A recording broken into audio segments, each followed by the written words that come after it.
Saludos, hermanos y hermanas. Una vez más estamos aquí reunidas para compartir este espacio de tiempo, de diálogo, de reflexión, en conversación y en diálogo entre la vida y el texto bíblico.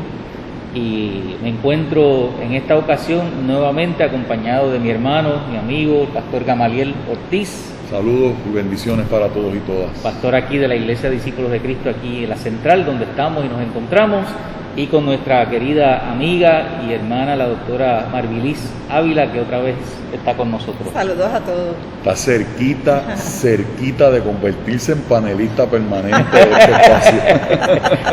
Lo cierto es que de verdad que hemos disfrutado de estos conversatorios y de la presencia y la compañía de Marvilis, así que eso que Gama dice es así. Igualmente. Quisiéramos arrancar con un versículo, ¿verdad? Les recordamos que estamos conversando sobre el tema de la ansiedad. La vez pasada pues iniciamos a hacer algunos planteamientos y Marvilis nos ayudó ahí a algunos conceptos importantes y algunas cosas que dijimos del texto. Y estamos en el Evangelio según Lucas, estamos allá en el capítulo 12, los versículos del 22 hasta el 31. Ese es el contexto de palabra, ¿verdad? Y de texto bíblico que tenemos de fondo. Y para iniciar queremos ir a un versículo. La vez pasada la leímos completa, pero esta vez queremos volver a un versículo con el cual terminamos la vez pasada y por ahí continuar nuestro conversatorio. Y es el versículo 25 y 26 en la Biblia del pueblo de Dios, que estamos leyendo esa versión. ¿Quién de ustedes puede, por mucho que se inquiete, prolongar su vida un poco? Si no tienen poder en lo más pequeño, ¿por qué se preocupan por los demás? Y habíamos dejado y leído ese versículo, y Marvilis nos compartía algo acerca del tema del control y de la ansiedad, y por ahí queremos seguir caminando. Marvilis, en la vez anterior, entre las varias cosas que yo creo que fueron muy útiles, quisimos intencionalmente insistir, me parece a mí que acertadamente, en el vínculo que hay entre el tema de la ansiedad y las diferentes manifestaciones, desde las aparentemente más pequeñas hasta las más funestas y terribles, que hay entre la ansiedad y en este caso la incapacidad para controlar, ¿verdad? El anhelo de controlar, pero darte cuenta que realmente es tan poco lo que controlas. Que hay personas que literalmente esa sensación de no poder controlar los desajusta, Claro. les hace funcionar, si me permites este término, ¿verdad?, que también del campo tuyo, se convierten en personas que disocian, ¿verdad? Están completamente partidos por dentro, ¿no? Emocionalmente, están rotos, están fragmentados. Y a mí me interesaba mucho ese tema, Marvilis, porque como puertorriqueño, cuando decíamos eso la vez pasada, yo traje a colación y me hago responsable una vez más por eso, de cómo ese asunto del control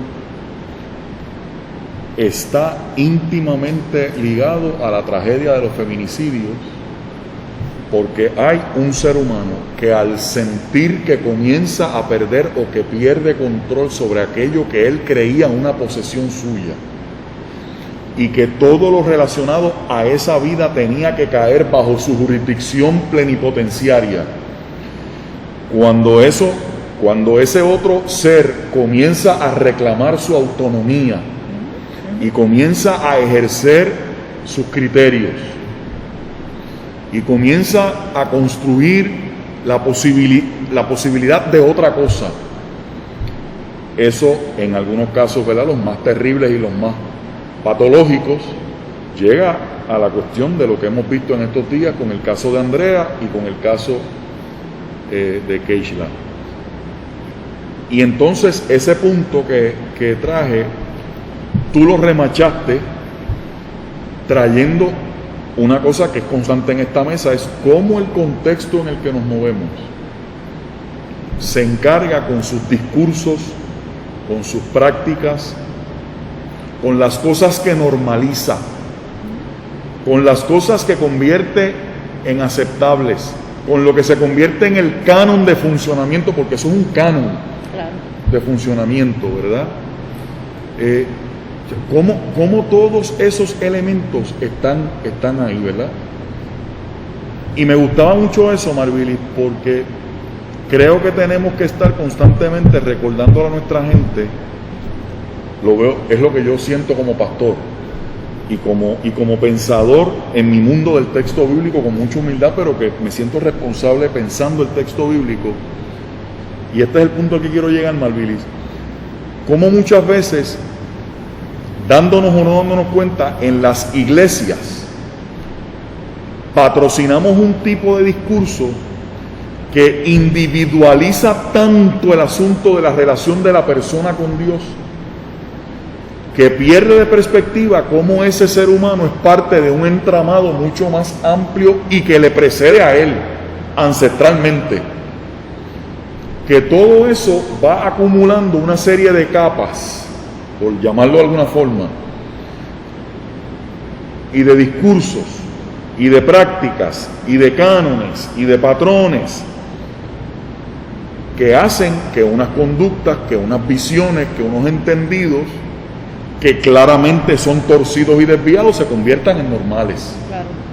Entonces, eso tiene que ver con el tema de la ansiedad, repito, para los que quieran captar, ¿verdad? En tanto y en cuanto tenemos que vivir conscientes que esa persona es parte de ese entramado. Fíjate tú bien y cierro. ¿Por qué Jesús le habla a los discípulos del ejemplo del terrateniente? Si ninguno de los discípulos cercanos de Jesús que nosotros sepamos era terrateniente, tenía esa cantidad de riquezas. Pero Jesús, como era un tipo de una sensibilidad tan aguda, yo sigo insistiendo en eso, Jesús les habla a ellos porque sabe que eso era parte, eso podía ser parte de las preocupaciones y de los esquemas que afectaban a los discípulos, porque eran parte del entorno de los discípulos. Mire, es que el texto nos ayuda tanto si lo queremos ver con los ojos abiertos y con el espíritu despierto. O sea, Jesús está planteando esto porque aunque el cuadro de vida de los discípulos no era el del terrateniente, pero eso estaba pululando en el ambiente.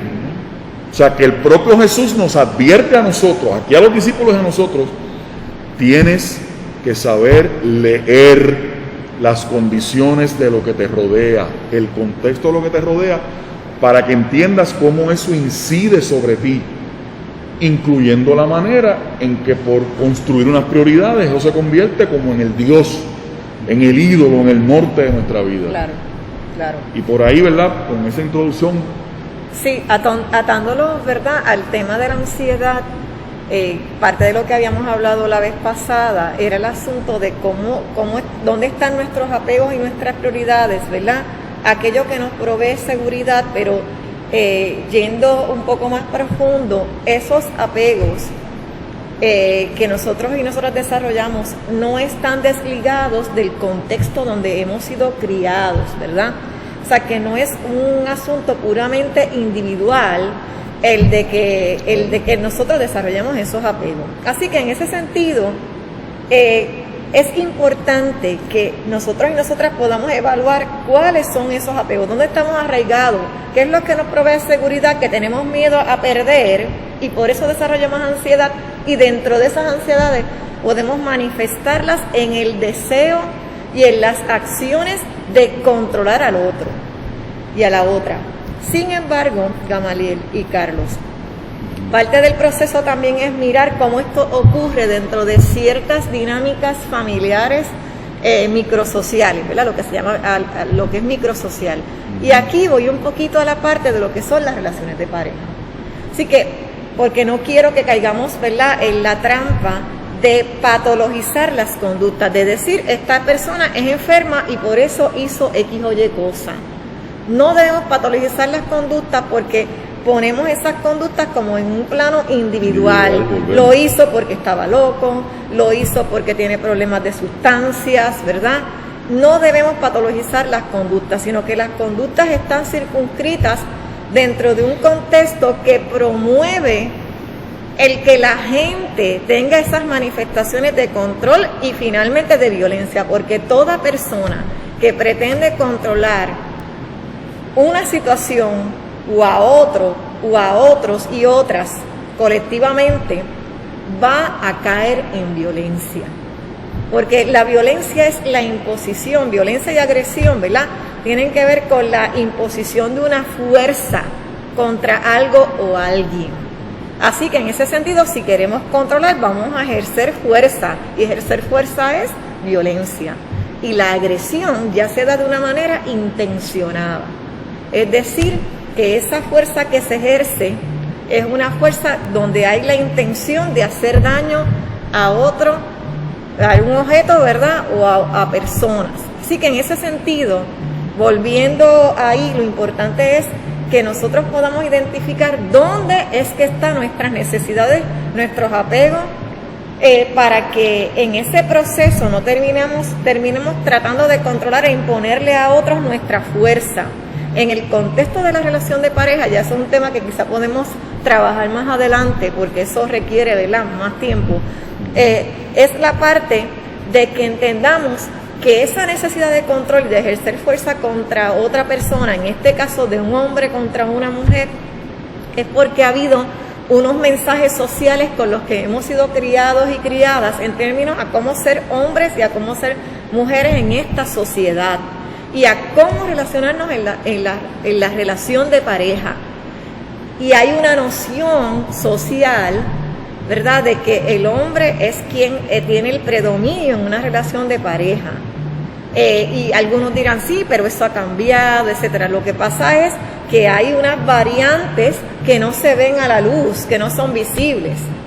Y esas variantes son las que hay que trabajar porque se fomentan unas conductas que son de desigualdad dentro de la familia y dentro de las relaciones de pareja. Así que parte de lo que hemos hablado es que se da el asunto de que vamos transmitiendo esos mensajes desde que las personas son pequeñas, ¿verdad? En términos de la distribución de tareas en un hogar, en términos de cómo nos vamos a comunicar en un hogar, quién manda en el hogar, ¿verdad? En términos de quién tiene que hacer ciertas tareas y quién no, de acuerdo a su sexo. Así que vamos empezando a hacer clasificaciones en la gente y divisiones en la gente de acuerdo a su sexo, y eso va a crear una desigualdad. Y cuando hay desigualdad va a haber violencia. No hay manera en que no la haya. Así que las iglesias y las instituciones sociales promueven esa ideología de desigualdad, de lo que llaman la ideología patriarcal, y es importante que nosotros podamos entrar en una conciencia de eso para que cambiemos, ¿verdad?, todos esos significados, para que podamos ser proactivos y proactivas en ese mensaje de romper con estas ideologías que hacen que los seres humanos sean desiguales, porque tenemos un mensaje, ¿verdad?, de Jesús, que nos dice que a través de su vida nos demostró lo igualitario que Él era y que nosotros debemos emularlo, ¿verdad? Es la parte de la justicia, del amor, de ser equitativos y no distribuir tareas, etcétera, tratos a la gente de acuerdo a unas variantes, a su sexo, ¿verdad?, a dónde están ubicados socialmente, etcétera, ¿verdad? Así que volviendo un poco, quizá podemos más adelante trabajar específicamente con ese tema, pero sí, quizá lo que quiero enfatizar en este momento, a la luz del relato y a la luz del tema de la ansiedad, es que debemos identificar dónde es que están nuestros apegos, dónde están nuestras inseguridades, ¿verdad? Y trabajar con esas inseguridades y mirarlas de una manera detallada y profunda para deconstruir y romper todo eso, ¿verdad? Y tener, ¿verdad?, esa confianza en el Dios que nos provee, y que no solamente nos provee materialmente, sino que nos provee emocional y espiritualmente. Un Dios que está cerca, un Dios que mira nuestro contexto, un Dios que se fija en lo que parece ser algo sencillo y no visible para nosotros. Un Dios que mira la cotidianidad, que mira todo nuestro entorno, que sabe, ¿verdad?, cuáles son nuestras necesidades particulares y sociales. Ese es el Dios en el que debemos descansar y confiar. A mí me parece, Gama y Marvilis, que, y quizás haciendo una transición hacia dónde está la propuesta de Jesús, ¿no? Acercándonos quizás a ese versículo final de ese pasaje, pero a mí me parece que en el mismo relato y en las mismas imágenes que utiliza el relato hay como que una propuesta, porque ese asunto de Jesús decir miren, a mí me parece que detrás de eso es como que es decir miren otra forma en que la realidad se construye, o miren otra manera en que la vida puede ocurrir, o miren otra forma en la que uno se puede relacionar y vincular con las cosas y con las necesidades que nosotros tengamos. Y me parece que ese ejemplo de las aves, esa imagen de las flores, esa imagen del pasto, no es otra cosa que digo, ahora quizás con una mentalidad de más adelanto científico, pues uno puede pensar en la forma en que la naturaleza ocurre, ¿no?, de manera balanceada, donde dentro de ese balance hay provisión para todo, donde la vida de alguna manera continúa sosteniéndose, ¿verdad?, a menos que haya una intervención humana y rompa ese balance, pero la naturaleza tiene otra manera de operar y de funcionar con un elemento de interdependencia, ¿no? Ahora se habla de autosustentabilidad, ¿verdad? Tiene otra manera de operar y me parece que la imagen que Jesús usa, yo creo que va como que un poquito, por lo menos, a nosotros poder considerar eso, para entonces decir,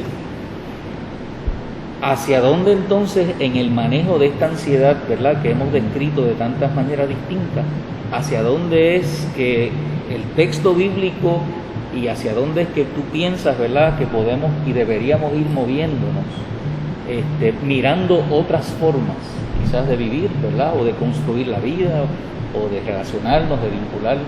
Claro, yo creo que la gente se concentra en su propia realidad y tiene esa dificultad, ¿verdad?, de poder mirar hacia afuera, e inclusive mirar otras maneras en que se pueden producir y hacer las cosas, mirar otras realidades de otras personas para que no pueda también poner en significado demasiado de fuerte lo que está experimentando. O sea, no es disminuyendo lo que la persona siente, pero el mirar otras realidades y cómo otras personas viven ciertas circunstancias y las manejan, también nos puede ayudar a nosotros y a nosotras a enfrentar nuestra propia realidad, inclusive entrando en diálogo con otras personas que experimentan lo mismo. Por eso es que existen los grupos de apoyo, etcétera, ¿verdad? Y ciertos grupos donde uno puede entender, mira, yo no soy la única persona que estoy en esta situación. Esta persona pasó por lo mismo que yo. Yo puedo aprender de ella. Y la carga que la persona siente cuando puede mirar esas otras realidades es mucho menor, es de mucho más alivio, porque parte del proceso es que puede ver también cómo Dios ha intervenido en esas otras realidades. O sea, que tener esa otra mirada y decir, bueno, yo estoy atravesando esta situación. Esta situación me ha estancado en mi vida, no me ha permitido fluir, ¿verdad? Ha generado que yo, inclusive que mi fe se pueda debilitar. Yo no sé si creo o no creo, porque hay personas que atraviesan unas tormentas muy fuertes, y su fe se puede ver debilitada. Y el manejo emocional también, porque son batallas muchas veces que son inesperadas y que de alguna manera jamaquean lo que es toda su vida. Así que en ese sentido, sí, el llamado me parece que es a que miremos que Dios está ahí, y que Dios está ahí y pues, hace unas intervenciones individuales con nosotros y nosotras, pero que Dios está ahí también y coloca ciertas personas en el camino, circunstancias, experiencias, para que nosotros y nosotras podamos tener esa otra visión de que la vida está en movimiento, que lo llegamos a hablar en las veces pasadas, ¿verdad? De que el tiempo no se queda detenido, el asunto del tiempo, de que las tormentas no duran toda la vida, y de que puede haber un futuro mucho mejor. Y también el mensaje de que mientras vivimos esa experiencia, que es una experiencia de desafío para nosotros, ¿verdad? Y nosotras, vamos a tener, Dios nos va a seguir dando las herramientas para poderlas enfrentar. Y qué mejor que enfrentar esas circunstancias con otros y otras que nos acompañen en el camino. Qué mejor que eso, ¿verdad? Instrumentos que Dios también pone en el camino para que nosotros y nosotras podamos enfrentar esos retos de una manera diferente, de una manera transformadora, de una manera esperanzadora, ¿verdad? Y que podamos ser voces para cuando este proceso vaya concluyendo, también podamos ayudar a otros y otras.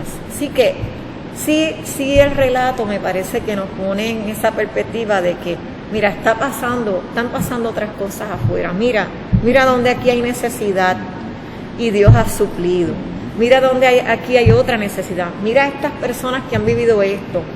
Recuerda, yo siempre utilizo esta estrategia táctica para que la gente, y hasta en mi vida personal lo he usado, cómo Dios me ha ayudado en otros tiempos de desafío en mi vida. La memoria la debemos tener para eso también, porque a veces tenemos la memoria para los recuerdos negativos, para los momentos de amargura, pero no recurrimos a la memoria por lo general para mirar cómo ese proceso nos fortalecimos, Dios nos ayudó, nos acompañó y pudimos crecer. Así que la memoria es importante para mirar eso también y para manejar nuestra situación presente a la luz de todo lo que Dios hizo y puede seguir haciendo y va a seguir haciendo con nosotros y nosotras. Uno de los eventos centrales de nuestro culto es la mesa. Y la mesa es un ejercicio de la memoria, no meramente para recrear una cosa pasada, sino para que eso cobre vida en el presente. Yendo ahí en el texto, Malvilis, me gusta el asunto de ese mirar, porque Jesús consistentemente estaba invitando a la gente a observar, a mirar, a considerar cosas que a lo mejor la gente no había sacado tiempo para mirar y para considerar. Es como quien tiene la capacidad de abrir una ventana nueva para que uno pueda abarcar más, para que uno pueda mirar desde otra perspectiva. Creo que es una de las grandes aportaciones de Jesús a la vida de un ser humano. Ahora, mientras ustedes hablaban, lo recuerdo en el Evangelio de Mateo insistiendo: ustedes oyeron que les fue dicho tal cosa, pero ahora yo les digo. Cada vez que nos abrimos a la oportunidad de ver una realidad con otra mirada, con otro lente, yo tengo que pensar, y yo pienso que al abrir eso se abren posibilidades nuevas. Y en posibilidades nuevas siempre hay un oxígeno nuevo que llega al espíritu y es una fuente de calmar ansiedades. Y otras escenas en los evangelios en los que Jesús aparece invitando a la gente a considerar y a mirar lo que posiblemente no. Yo pienso ahora mismo Jesús hablando. ¿Qué importancia tenía para la gente de su tiempo el hablar de una ama de casa a la que se le pierde una moneda, un objeto en su espacio doméstico? Y Jesús rescata la belleza y el valor de esa imagen completamente anónima, invisibilizada en su tiempo, no solamente para rescatarla, sino para ponerla al nivel de que así es como Dios funciona con nosotros en esto y en esto y en esto. Por eso yo siempre incito a la gente, Marvilis, que el registro bíblico tiene tantas riquezas, que si somos capaces de mirarlo con atención, porque yo leo esto que dice Jesús aquí de los lirios del campo, por ejemplo, y de la hierba. La semana pasada hablábamos de los cuervos. ¿Cuánto uno realmente se fija en eso? ¿Verdad? A menos que alguien estudie eso, ¿verdad? Pero en el trajín de vida en el que andamos, ¿cuánto realmente de nuestra mirada va a esas cosas que son cosas tan cotidianas, tan sencillas, tan presentes? Y yo, mientras leí otra vez el texto,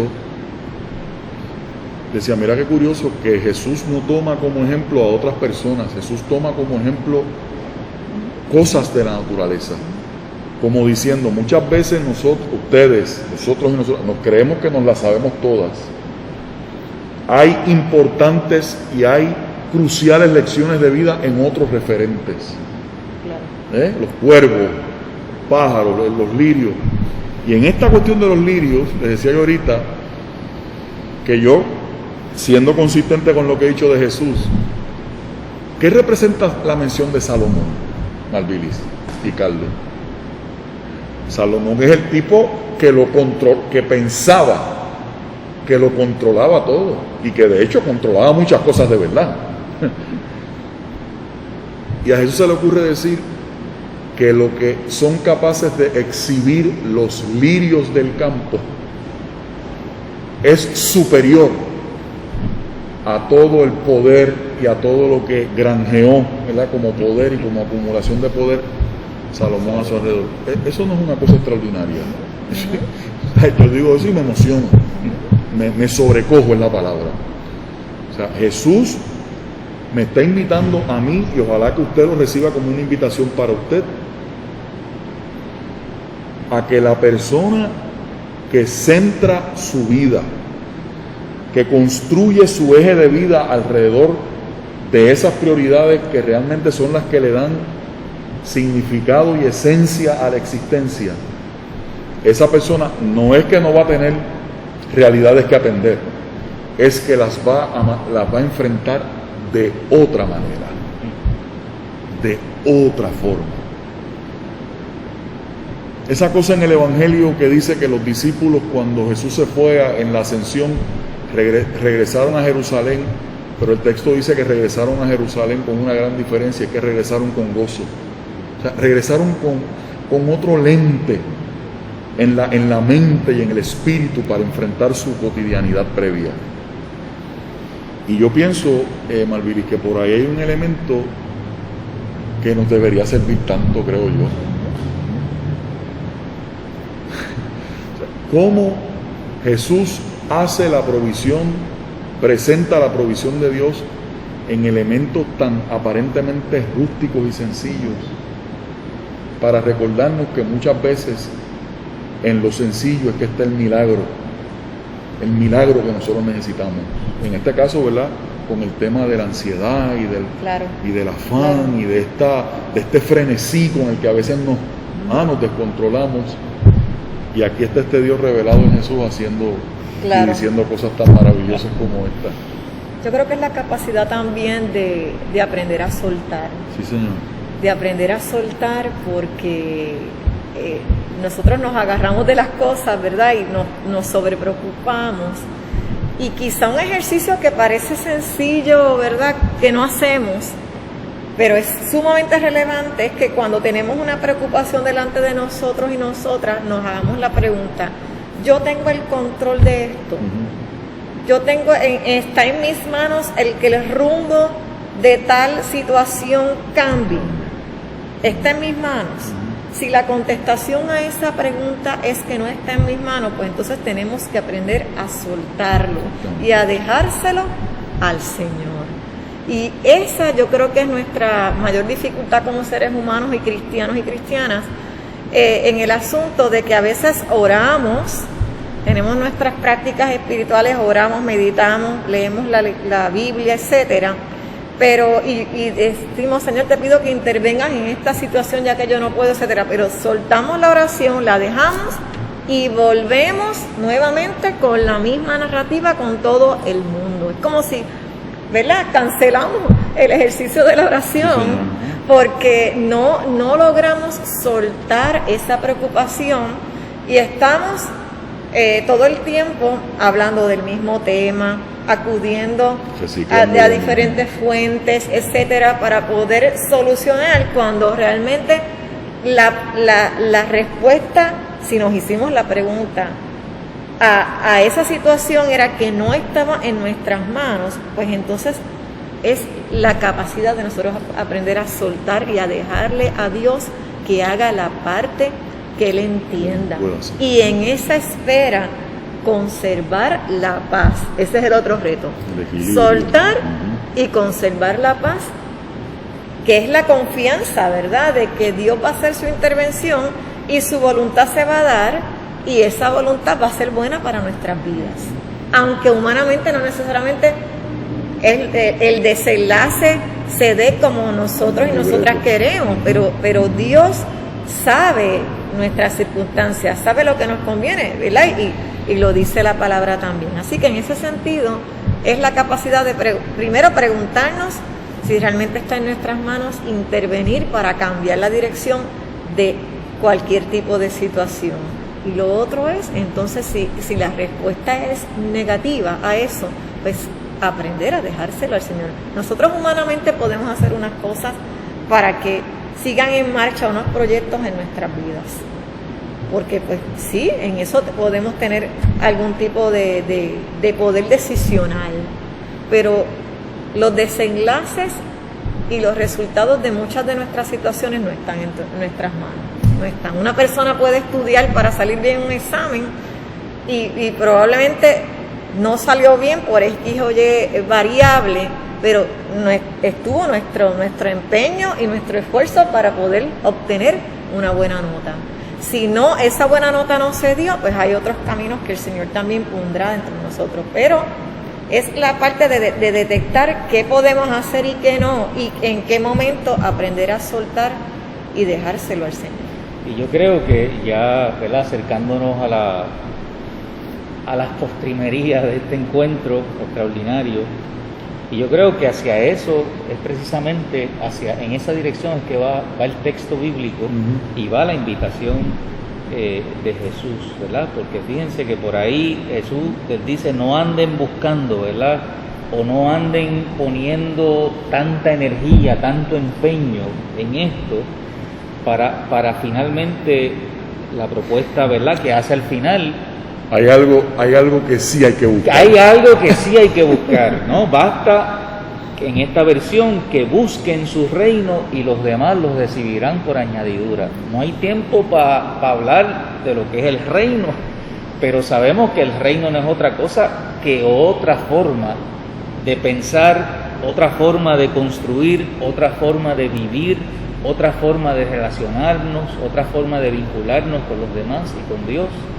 Y obviamente, pues ahí es donde Jesús hace la propuesta, ¿no? Soltar la preocupación para entonces abrazar, ¿no?, y buscar y construir otra forma de vivir que traiga, vamos a decir, mayor sentido de bienestar a la vida personal y colectiva, mayor sentido de paz y de plenitud para todas las personas. Carlos, es que el reino aquí es la contrapropuesta a la codicia, a la acumulación, al acaparamiento del texto anterior. El reino siempre, el reino de Dios. ¿Qué es el reino de Dios? En los planteamientos concretos cotidianos de Jesús. El ordenamiento de una vida que se empeña en vivirse en un cuadro de relaciones distintas, de relaciones Tú ahorita hablabas de mutualidad, de reciprocidad, de correspondencia, ¿no? De un nivel también de respeto en igualdad de condiciones con la dignidad del otro. Por eso aquí también está cerca el pasaje de la hipocresía y otras cosas. Todas aquellas cosas que corrompen la forma y la manera en que Jesús está anhelando que ese entramado humano se construya.